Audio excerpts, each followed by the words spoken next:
So, is this a turning point in your view? You know, the question, I think, is whether this is a headline or a trend line. And I'll keep my expectations really low, because the issue is not the absence of military power. Actually, a better trained Iraqi army supplemented by U.S. airstrikes and special forces.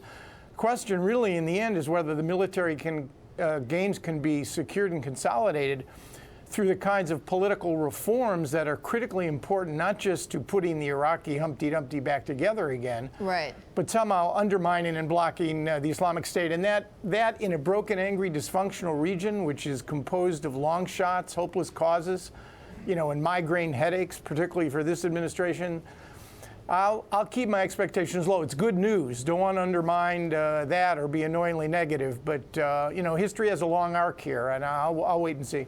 Well, the Iraqis say that their next target is Mosul. I mean, how successful, or what are their chances of success in being able to build on Ramadi? You know, different proposition, much larger city, the kind of much more deeply ensconced Islamic State presence.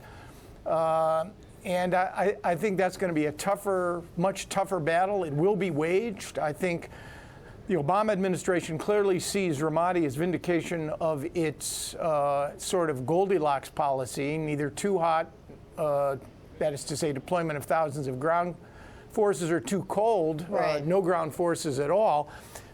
So again, I think that operation is probably months away, but it will come. And you know, from the standpoint of military perspective, that's going to be incredibly difficult, it seems to me, to take, and then of course to hold. Well, you know, a Pentagon spokesman, though, says that, you know, the taking of, or the retaking of Ramadi, though, is essentially hitting Islamic State right in the, you know, in the head of the snake. I mean, is it, you know, is that your view? Is it too early to say something like that?